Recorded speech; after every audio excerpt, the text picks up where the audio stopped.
The dumbest trial in history, when the Pope prosecuted a dead body. In the year 897 AD, something unbelievably stupid happened. A sitting Pope, the supposed moral and spiritual leader of Christendom, did something so absurd that even by medieval standards, it became infamous. He dug up a rotting corpse, dressed it in papal robes, sat it on a throne, and held a full-on court trial against it. This wasn't satire. This wasn't symbolic. It was real, official, and terrifyingly sincere. Welcome to the Cadaver Synod, a story so weird, so grotesquely hilarious, and so fundamentally dumb that it has echoed through history as a prime example of church politics gone completely off the rails. If you think modern politics is dumb, just wait until you meet 9th century Europe, where revenge, power struggles, and a complete lack of chill turned the Vatican into a medieval sitcom with a corpse as the punchline.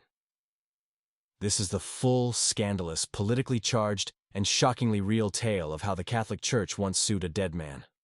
Buckle up, because you're about to witness how low holy men can go when egos are bruised and power is at stake. To understand how this historical train wreck happened, we need to rewind to the late 800s, an era where chaos was the norm. Europe was fragmented, the Carolingian Empire was collapsing, and Viking raids were turning coastal cities into bonfires. Stability? Never heard of her. Amid this political mess, the Catholic Church stood as one of the few institutions with real influence, acting not just as a spiritual guide, but also a political powerhouse. The papacy in particular was less about divine wisdom, and more about who could outmaneuver whom in an unholy mix of politics, bribery, and occasionally, murder. Being pope wasn't a peaceful calling. It was a blood sport.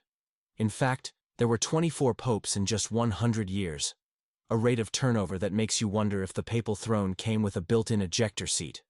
Enter Formosans. Once the Bishop of Porto, he was known for his sharp intellect and political instincts. But those qualities didn't necessarily earn him friends. In fact, Formosans had a knack for getting involved in imperial squabbles. At one point he supported Guy of Spoleto for emperor. Later, he flip-flopped and backed Arnold of Carinthia instead. It was like switching teams mid-game and expecting the crowd not to boo.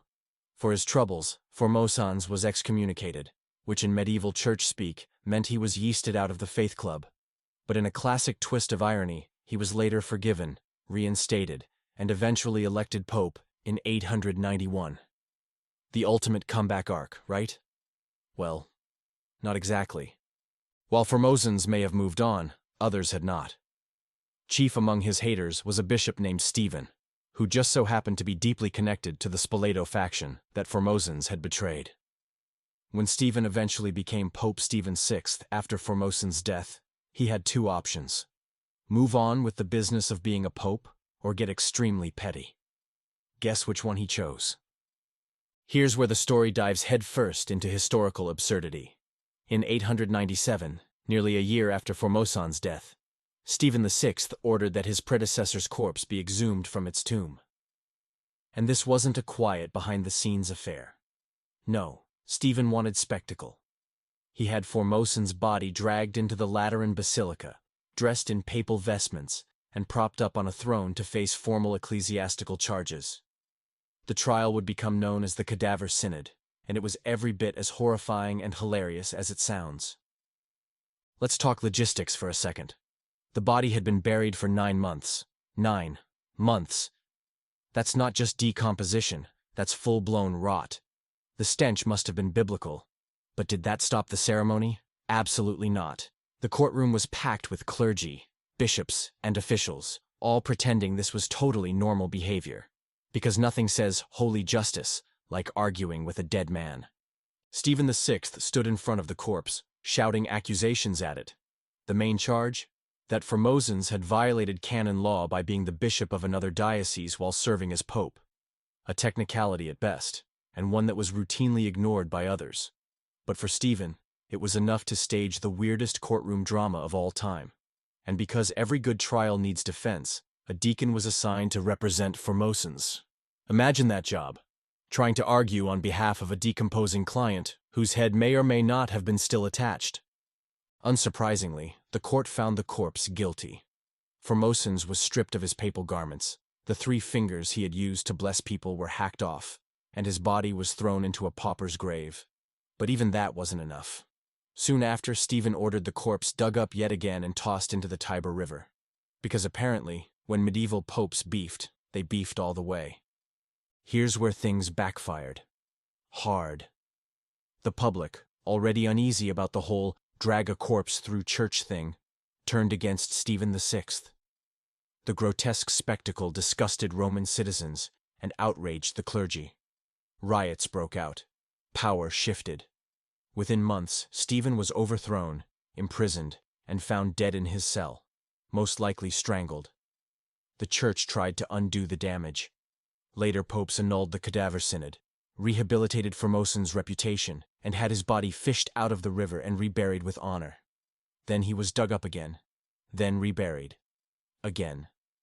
Apparently, Formosans was destined to never rest peacefully. So why does this matter?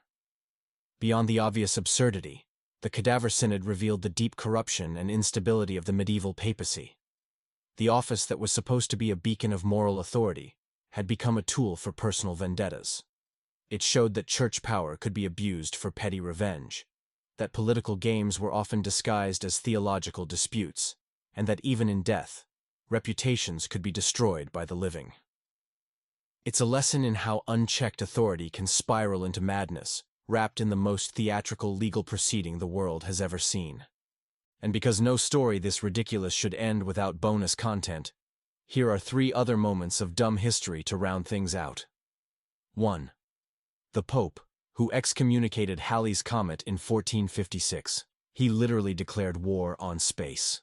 2. The bishop who banned laughter in church because apparently joy was a sin. 3. The French court that tried and executed a pig for murder. Not even kidding. So what have we learned today? Don't cross a pope with a grudge. Never underestimate the creativity of religious revenge. And yes, you can still get cancelled after death. Thanks for joining us on Historically Dumb, where history's biggest blunders get the roast they deserve. Like, subscribe, and share this with someone who thinks they've seen it all, because they probably haven't seen a corpse trial. And if you were a medieval pope, what absurd punishment would you invent? Let us know in the comments. See you next time, unless you get posthumously indicted first.